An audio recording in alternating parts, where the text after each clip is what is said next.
Nah, lalu para ulama menafsirkan bagaimana supaya kita termasuk ilok mencari rezeki itu. Bila kita mencari rezeki ini dengan cara yang elok, maka mata hati kita akan terang. Pertama, orang mencari rezeki nang elok nito. Kemudian apa tuntutan Allah kepada kita? Allah berfirman dalam surat At-Tahrim, ya ayyuhalladzina amanu tubu ilallah taubatan nasuha. Hai orang-orang yang beriman, tubatlah kepada Allah, tubat yang benar. Nah, tubat ini maka kita disuruh bersungguh-sungguh kita supaya dapat menghasilkan tubat yang nasuha. Nah, jadi selama ini kita i'tikad hati nang kada baik, tobat kepada jangan lagi nang itu mau ulang. Selama ini kita habis waktu tercurah untuk urusan rezeki, ini harus dihentikan. Kada kawa lagi diterusakan ini bahaya. Harus dihentikan. Karena kita bukan untuk itu. Kita hidup di dunia bukan urusan mencari rezeki, kada. Rezeki itu hanya sarana kita untuk beribadah. Jangan dikorbankan ibadah untuk rezeki. Imbangkan waktu kita, imbangkan tenaga kita, pikiran kita dengan rezeki dan ibadah. Paling kada demikian. Kalau hendaknya ibadah yang lebih banyak daripada urusan mencari rezeki. Tobat kepada Allah.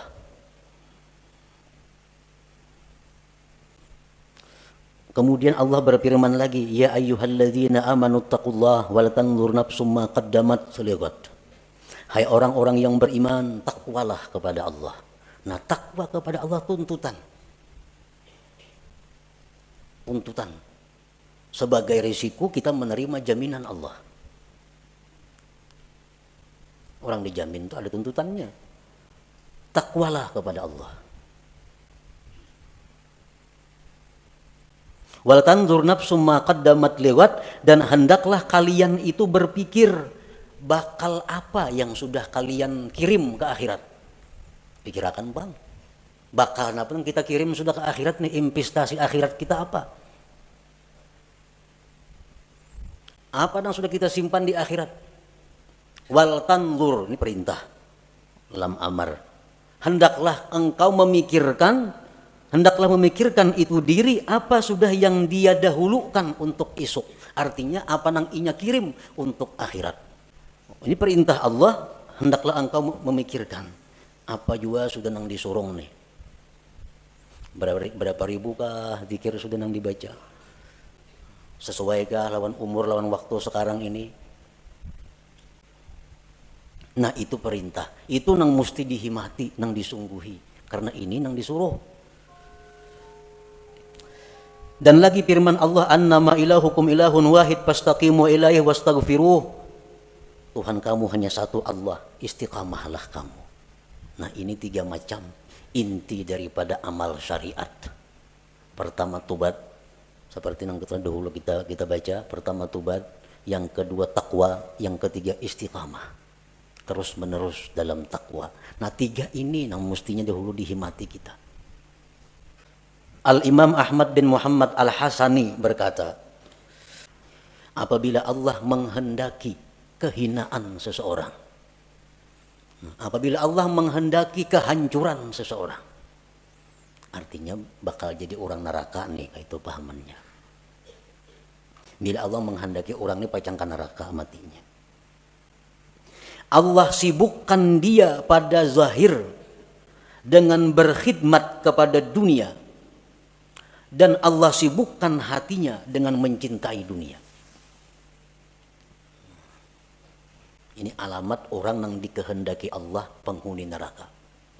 Allah sibukkan zahirnya urusan dunia, Allah sibukkan hatinya mencintai dunia itu. Jadi habis waktu, habis tenaga, datang ke rumah, tabantai kelapahan datang mencari rezeki. Habis tenaga artinya mencari rezeki itu. Sibuk urusan dunia. Hatinya pun cinta kepada dunia. Fala yazalu kadzalik hatta yantamisa nuru basiratihi, senantiasa terus menerus demikian. Hari-hari, tahun-tahun, terus seperti itu. Kan ada perubahan. Mengaji, untuk ilmu. Tapi kan ada perubahan. Tiap hari sibuk urusan dunia, hati pun sibuk mencintai dunia. Nah senantiasa seperti itu, akhirnya kabur mata hatinya. Akhirnya kabur mata hatinya. Maka menguasai cahaya mata zahirnya atas mata batinnya. Ini mata zahir nih. Maka menguasai mata zahir ini atas mata batin. Bila mata zahir ini menguasai mata batin, nang zahirnya ini kada melihat kecuali nang kasat.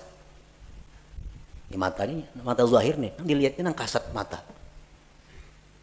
Dan dia tidak akan berkhadam kecuali kepada yang kasat mata.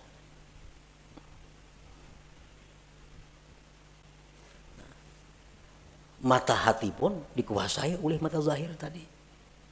Contohnya, kita sembahyang. Dalam sembahyang itu mestinya mata hati yang berfungsi. Sehingga mata hati kita ini bisa menembus apa yang kita baca dari ayat-ayat Al-Quran. Itu mestinya kalau mata hati kita ini terang. Sedikit pun dalam hati kita kada ada ingatan urusan-urusan yang kasat mata duniawi. Kenapa? Karena dalam sembahyang itu adalah mata hati yang berfungsi. Sedikit pun kada terbayang urusan duniawi. Nah, ini menunjukkan mata hati menguasai mata zahir. Nah, mata hati menguasai mata zahir. Nah, kalau mata zahir ini menguasai mata hati, kita sembahyang di masjid, membaca Al-Quran, membaca Fatihah, tapi hati kita bisa dikabun andaknya. Hati kita bisa dituku andaknya. Kenapa? Karena hati kita dikuasai oleh mata zahir. Sedangkan mata zahir hanya melihat nang kasat mata. Nah jadi kalau kita sembahyang, banyak ingatan kepada hal-hal nang kasat mata, itu menunjukkan mata hati kita dikuasai oleh mata zahir. Dikuasai oleh mata zahir. Kenapa? Sebabnya mata hati kita ini dikuasai oleh mata zahir. Karena kita menguras tenaga, pikiran, waktu untuk mencari rezeki yang sudah dijamin Allah. Dan kita kurang perhatian kepada sesuatu yang sebenarnya tugas kita yang dituntut oleh Allah. Itu sebenarnya. Kayak apa ya sembahyang supaya khusyuk. Itu dipadahkan sulit bisa, dipadahkan nyaman bisa, mau obatinya. Kayak apa sembahyang supaya khusyuk? Nah, caranya adalah mengganti tugas. Nang selama ini kita sibuk dengan yang dijamin Allah, diganti dengan kesibukan kepada yang dituntut Allah. Terhadap nang dijamin itu kita setayuhnya aja kita. Nah, kada serius, kada sungguh-sungguh. Bila kita kawa macam itu, sembahyang kita akan khusyuk. Ibadah kita akan dapat halawah, dapat manis, dapat lezat. Nah, para muhibbin rahimakumullah. Rasulullah SAW bersabda, ujar Nabi, baik-baik mencari rezeki itu. Nah, ilok-ilok mencari rezeki itu. Kayak apa nangar ilok-ilok mencari rezeki yang dimaksud itu? Ujar Nabi, ilok-iloklah mencari rezeki. Karena seorang hamba itu tidak akan dapat apapun kecuali yang sudah ditentukan baginya. Dan hamba itu tidak akan meninggal dunia melainkan habis rezekinya. Mun rezeki kita masih ada, kita kada bakal mati. Jadi sadangi artinya mencari rezeki itu baik-baik. Nah bila kita elok mencari rezeki ini, berarti kita kada termasuk nang tadi, nang bersungguh-sungguh itu. Nah lalu para ulama menafsirkan bagaimana supaya kita termasuk elok mencari rezeki itu. Nah, bila kita mencari rezeki ini dengan cara yang elok, maka mata hati kita akan terang. Pertama, orang mencari rezeki nang elok itu punya niat yang baik. Niat yang baik. Mencari rezeki ini punya niat yang baik. Apa niat yang baik itu?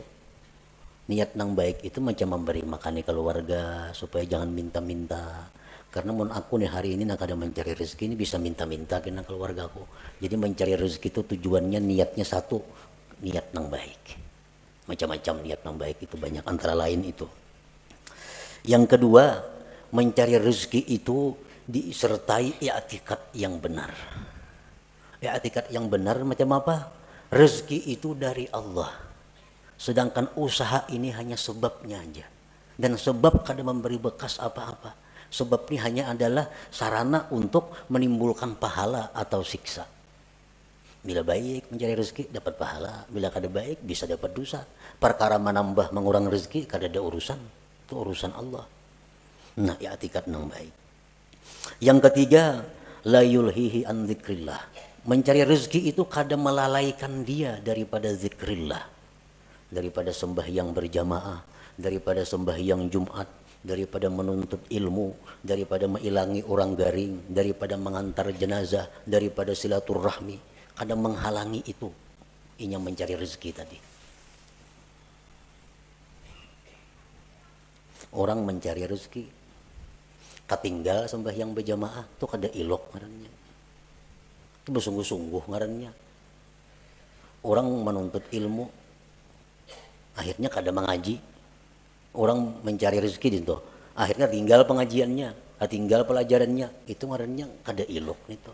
Mengorbankan tugas hanya untuk mencari nang dijamin, salah itu.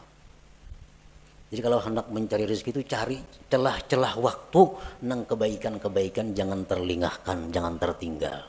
Waktu banyak, waktu banyak. Iya, ujar perkataan sahabat atau perkataan Rasulullah, bahwa jadilah engkau pada dunia seolah-olah engkau hidup selama-lamanya. Artinya apa?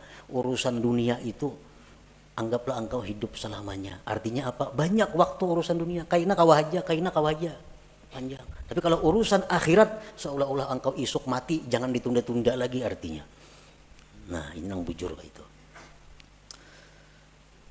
Yang ketiga, la yajurruhu ila maksiat. Mencari rezeki ini kadang membawa kepada maksiat. Nah, kadang membawa kepada maksiat. Kalau inya wahakun maksiat asa dapat rezeki, nah ini kada ilok ngarannya. Ini kada ilok kam ini. Hakun menggawi nang haram, hakun menggawi nang maksiat, yang penting dapat duit. Nah, ini mesti kembali, mesti tubat kepada Allah nangka itu. Nang keempat, dawamul muraqabah wal muhasabah, selalu merasa diintai oleh Allah.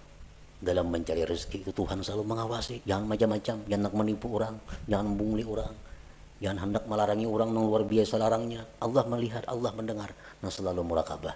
Bila empat hal ini kita mencari rezeki, nah itu kada jadi masalah, karena ini ilok caranya. Jadi jar Nabi cari aja rezeki cuma ilok. Nah, kayak apa nang ilok? Iya nang tadi niatnya bagus, ya i'tikadnya bujur, pengajian zikir apakah ada tabangkalai, karena membawa kepada nang haram. Yang kelima, selalu merasa diintai, dilihat oleh Allah Subhanahu wa taala. Nah, bila macam itu silahkan mencari rezeki.